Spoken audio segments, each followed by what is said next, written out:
You are a small Shuriman man, and you have a lot of love and Nepodoi to give it to, so you cry every night.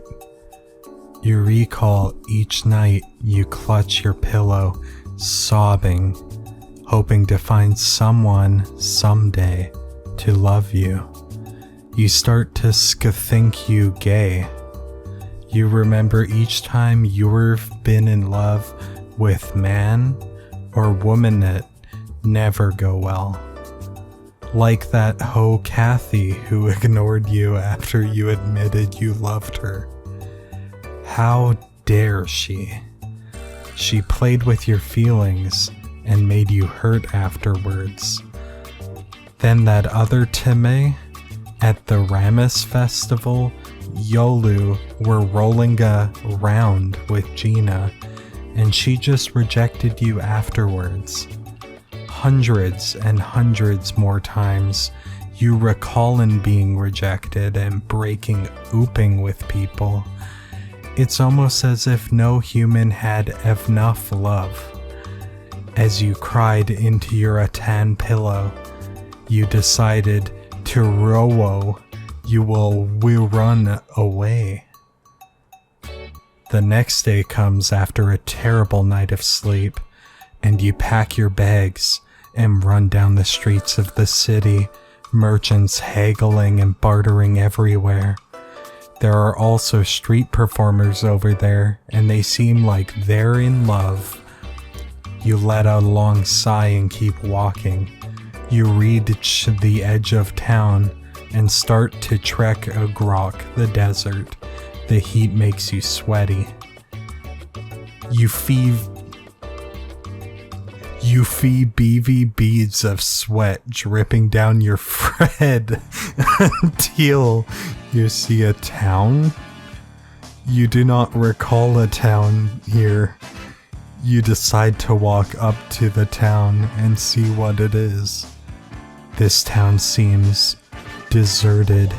It's very empty, not a single soul to be found. The only sounds you can hear are some mice scurrying in a nearby ruined home. The way this town has been destroyed, it looked unnatural, almost as if it was magical that did it. Okay, I messed that up, but who cares? Strange purple veins of magic can be seen on some of the buildings. This town seems evil. You cannot help but want to run, but another part of you keeps going. You walk deeper into the town, seeing more and more of the strange purple magic ever were he. It seems like nobody is here. Maybe you can stay tonight here. You lat down your things in what seemed to be once a home, and you lay down to sleep. You fall asleep pretty quickly after you cry your little eyes out. You wake up to a scuffling noise outside. Who's there? You stammer, very scared. You look out into the darkness looking for the source of the sound, only to see nothing. Maybe it was just a rat? You lie down and close your eyes to get some sleep. You cannot fall back asleep, however, and you feel something warm near you, breathing on you. Maybe it's something as a result of the magic that destroyed this place was. No, that's not possible. You open your eyes to see this brown worm-looking thing looking at you. It's kinda cute. His black eyes stare at you, its funnel tounge thing sticking out. This guy looks horrifying in a way as well. Grar Hyder, it can speak? Washagged question marks does, you scream in surprise.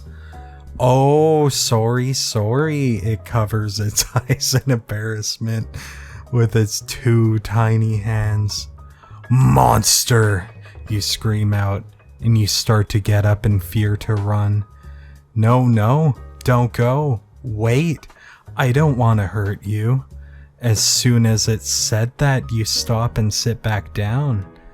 My name's Kog'Maw with a little apostrophe between the cog and the maw. And I want a friend. My dad won't let me bring anyone home because he gets mad and he sends them to my homeland. They usually die there. He rubs his hands together nervously. Sure, we can be friends. I'm Y/N. You stretch out a hand and he looks at Tit confused. Feeling awkward, you put it down. The two of you spend the night laughing and talking about your horribly strict dads, and you feel like you've made your first friend, this weird creature thing. Either way, you like him. After a while, you see him rubbing his tummy and you hear it growling. You hungry, friend? You ask him, and he nods. Yes, me very hungry. He then turns his head and spits green ooze onto a nearby dilapidated building. The green goo is like an acid. It's tearing down the building very fast. This is a tasty one. This is how I eat, by the way, Y/N. You stare at him, shrug, and reply, "That's cool." The two of you then share information about your favorite foods, are yours being a classic Shuriman home meal. His is stone columns. After talking for a few more hours, you let out a yawn. Hey Kog'Maw, I'm kinda tired. Think we can call it a night? He nods and snuggles next to you. Then you both fall asleep.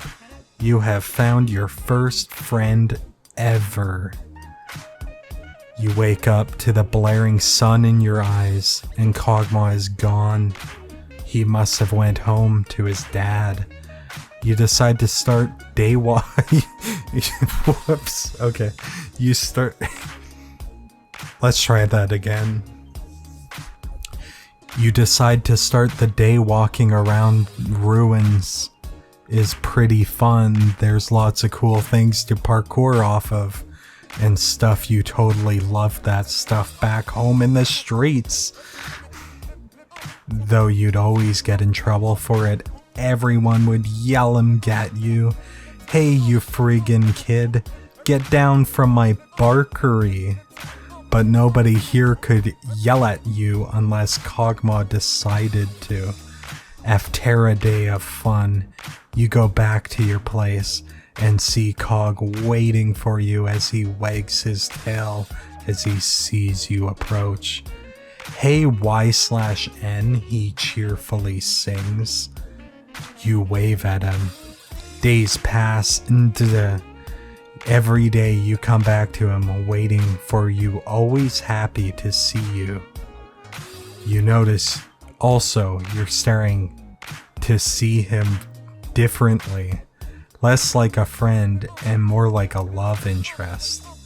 One day, when you see him at your home, you decide to Y/G up and ask him, Hey Kog'Maw? He looks at you, his little spines perked up. I think I like you like you. He stares at you, closes his eyes, and lets out a breath. Honestly, Y/N, I feel the same way. I liked you from when we first met. Do you want to go steady? You nod and give him a big hug. Now you have your first boyfriend ever. After talking some more, he leans in close to and you lean in close to him, and you guys kiss. It's weird, his tongue is a heil. So you put your tongue in his, and he likes it. He spins his tongue, and you both kiss very hard. He then pushes you down and makes you naked. You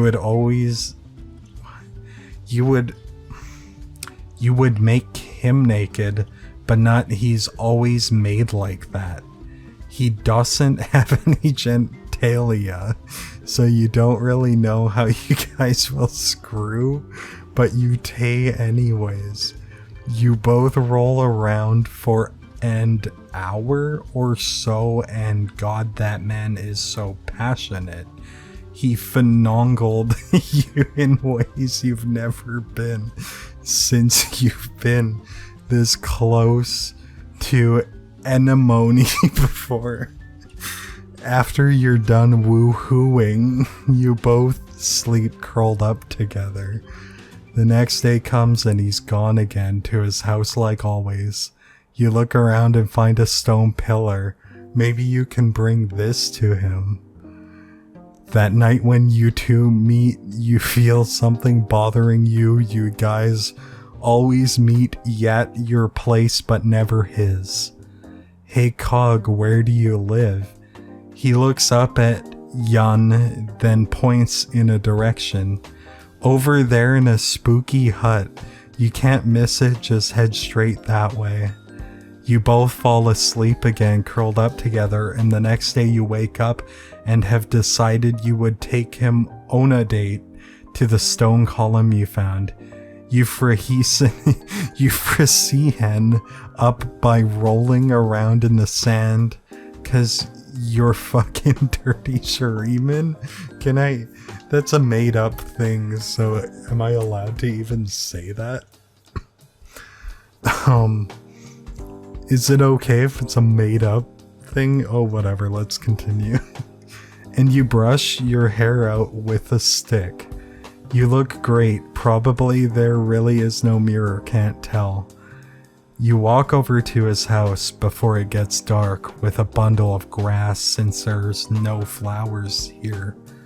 And you see a spooky hut, just as he said. You knock on the door to see a disgruntled man in a purple hood answer the door. You the one who's been messing with my boy, he says in a very intimidating tone. You start to answer shakily. Listen here, you fuck. I didn't permit you to touch my son. He's had his poor little heart broken too many times by you people, so leave him alone or else. This guy is terrifying. Who are you? I'm Malzahar. I'm the boy you've been tempting's father. I'd ask your name, but I don't want to know. Now beat it, kid. He gets ready to turn around. Wait, I don't want to break your boy's heart. I just was eager to take him on a date, I swear. As soon as you say that, you see his eyes glow in otherworldly purple and he goes, "Bwah!" And you can't move. Listen, I will let you two go, only because I don't want to see his feelings hurt. But this does not mean I'm okay with you. If you even think about doing something inappropriate to my boy, I will cut something off of yours with a cold butter knife. Eventually, his spell ends and you nod at him. Did he ult me? I think he ulted me. Never said that. Oh, yes it did. I just... the way it was described was so stupid. He goes, blah. That means he ulted me, huh? Okay, whatever. Okay, ladies and gentlemen, I am just noticing I forgot one of the lines here, so I'm just gonna add it here, and hopefully it will be seamless. Daddy, oh my god, what are you doing? Daddy, it's okay. Juice, go back inside. He pushes his dad back into the house and closes the door. What are you doing here? I didn't expect to see you. Okay, now we cut back. This is where you would have handed him the grass you got him, but it's all over the floor thanks to his dumb dad.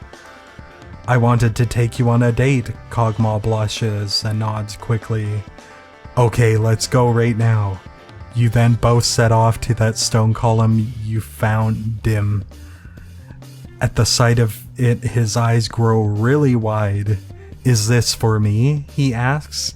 And you nod. He then spits all over it and laughs in delight. Your guys' first date went really well and you walk him home only to be greeted by his dad again. You know, I noticed how happy he was. Maybe I'll upgrade you to a warm butter knife. Now leave. You go home accepting that as a compliment. The next day, you set out to his house again to see Cog. Hey Cog, you sing out to him. He then spits all over you. It burns so bad you feel like you're melting because you are. Ass, ugh, you scream in agony as it burns your eyes out of your sockets. You fucking idiot, you didn't think Kog'Maw would love you, did you? He's a void monster, a being of pure evil. And here you are taking him on dates and stuff. What's wrong with you? He is now acting normally and eating your ass. Nom nom nom. You are now dead and dumb, dummy dumbhead. Koggy Woggy by StinkyWrinkler. I hope you enjoyed this dramatic reading of this League of Legends fan fiction. Maybe I'll continue this in the future. Hopefully StinkyWrinkler isn't upset that I decided to do this. I didn't really send them a DM or anything. I just wanted to do something for the occasion. Anyway, have a wonderful life. I'll see ya in the next. Stay healthy and be happy. And don't forget to look at the graph.